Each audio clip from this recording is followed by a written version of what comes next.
Hi అండి, నమస్తే. నేను మీ లావణ్య. వెల్కమ్ బ్యాక్ టు లావణ్యాస్ వరల్డ్. అందరూ బాగున్నారా అండి? నేనైతే చాలా బాగున్నాను. ఈ రోజు ముక్కోటి ఏకాదశి కాబట్టి మన నెల్లూరులో ఉన్న కల్పగిరి రంగనాయకుల స్వామి టెంపుల్కి అయితే వెళ్ళామండి. బట్ దర్శనం మాత్రం చాలా బాగా అయింది. అండ్ ఆ విష్ణుమూర్తి మాత్రం అసలు ఎంత బాగున్నాడో. అండ్ ఇలా శేషపాన్పు మీద పడుకొని ఉంటారు, తల కింద చేయి పెట్టుకొని అలా దర్శనం అయితే ఇస్తారు భక్తులందరికీ కూడాను.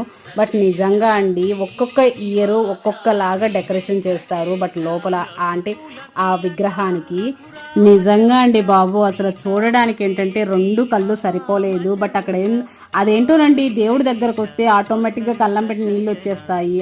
అంటే నాకే ఇలా ఉంటుందా, లేక మీ అందరికీ కూడా ఇలానే ఉంటుందా అనేది కామెంట్ సెక్షన్లో అయితే కామెంట్ చేయండి. మాకైతే ఆ రంగనాయకుల స్వామి దర్శనం చాలా బాగా జరిగిందండి. అండ్ మీకు కూడా ఎలా జరిగింది అనేది కూడా కామెంట్ సెక్షన్లో కామెంట్ చేయండి. అలానే మన సబ్స్క్రైబర్స్కి, వ్యూవర్స్కి అందరికీ కూడా ముక్కోటి ఏకాదశి శుభాకాంక్షలు.